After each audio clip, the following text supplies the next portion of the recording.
One day, a boy named Ravi went to a bookstore in his city. He liked books. He wanted to learn something new. He walked around the shop and looked at many books. Then he saw one book with a bright cover. The title of the book was Speak English in 30 Days. Ravi picked it up. He smiled. He said, "Yes, this is what I need. I want to speak English well." Ravi paid for the book and took it home. He started reading it that same day. He made a plan to finish the book in 30 days. He wanted to speak English fast. Every day, he read many pages. He learned new grammar rules. He memorized many English words. He wrote notes in his notebook. He repeated words again and again.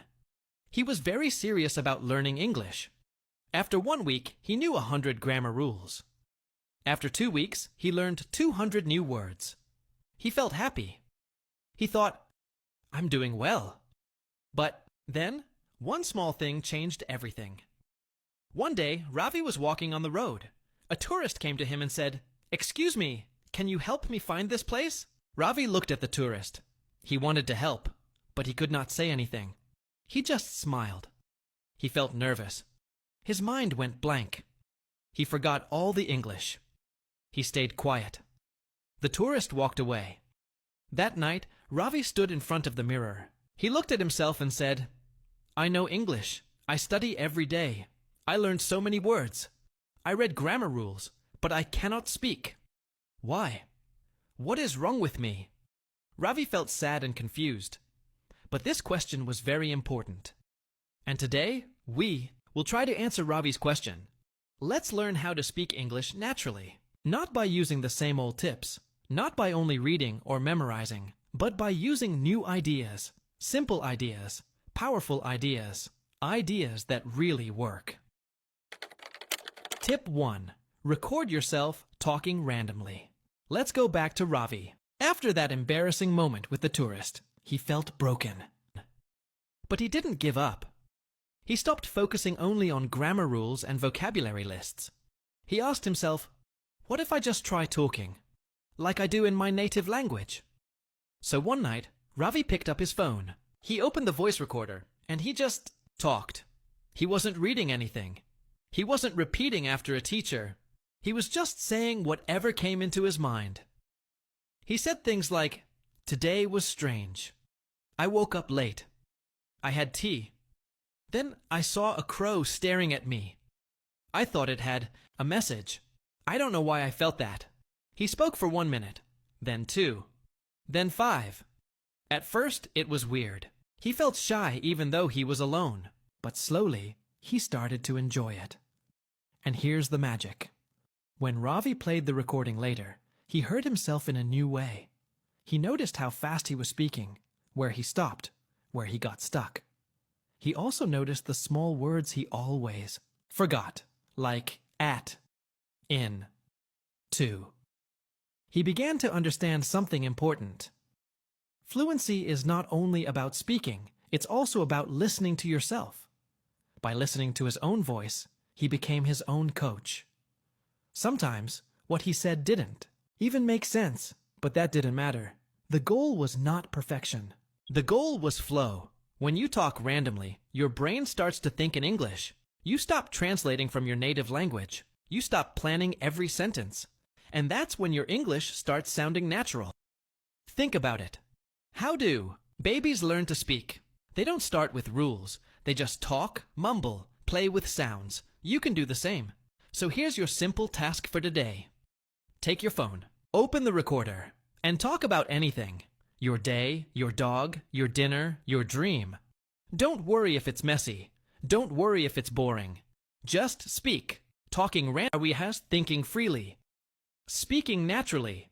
And the more you do it, the more confident you'll feel. You're not just practicing English. You're creating your own voice.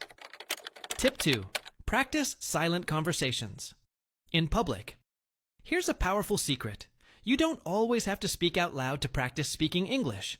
Sometimes your imagination is your best class. After Ravi started recording himself, he added a new habit to his day, one that changed everything. He called it silent conversations. Whenever he sat on a bus, walked through a market, or waited in line, He would look at someone nearby and ask himself, what if I had to speak to this person in English right now? Then, in his mind, he imagined the full conversation. He would think, "Hi, is this seat taken?" "No, go ahead." "Thanks, I'm going to the city center." "What about you?" "Oh, I work nearby." "Cool, I'm learning English, just trying to practice more." That's great. These were not real conversations, but they felt real in his head. And that's the trick. His brain was getting ready every time he played this game. His thinking became faster. His mind learned how to build sentences quickly, and slowly, it became easier for his mouth to speak when the real moment came. Just like athletes imagine their performance before a big game, you can imagine your English conversations before they happen. On the train, in the park, at the No one will even know you're practicing, but your mind will. And when the time comes to speak out loud, your brain won't panic, because it's already done it, many times, silently.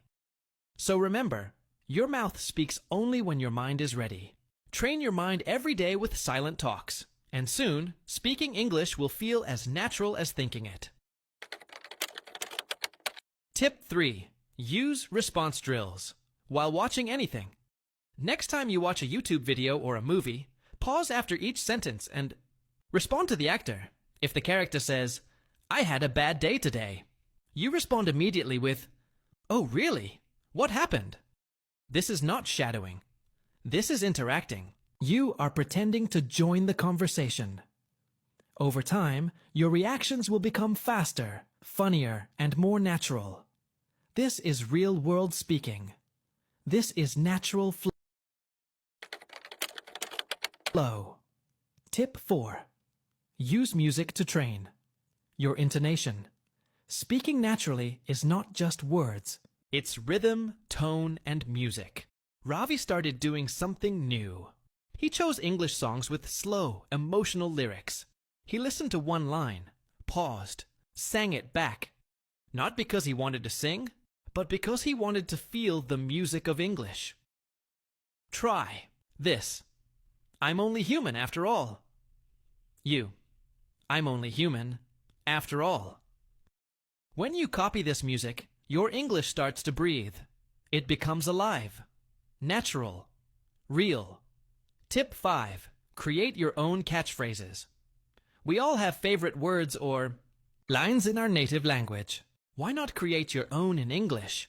Ravi started using phrases like, "Let's roll." Sounds like a plan. You're not serious, are you? He used them every day. He owned them. They became his style. This made his English sound real and personal, not like a student, but like a human. Fluency is not just about speed. It's about identity. So build your own English personality. 1 year later, Ravi was sitting in a cafe. A tourist sat next to him and said, "Hey, do you live around here?" This time, Ravi smiled and said, "Yeah, just 2 streets away." "You visiting?" They talked for 10 minutes. No books, no notes, no fear. Ravi had learned to speak English naturally, not by chasing perfection, not by memorizing more rules, but by living with the language. So stop being a student. Start being a speaker. Your English is not a subject. It's your new voice, and that voice deserves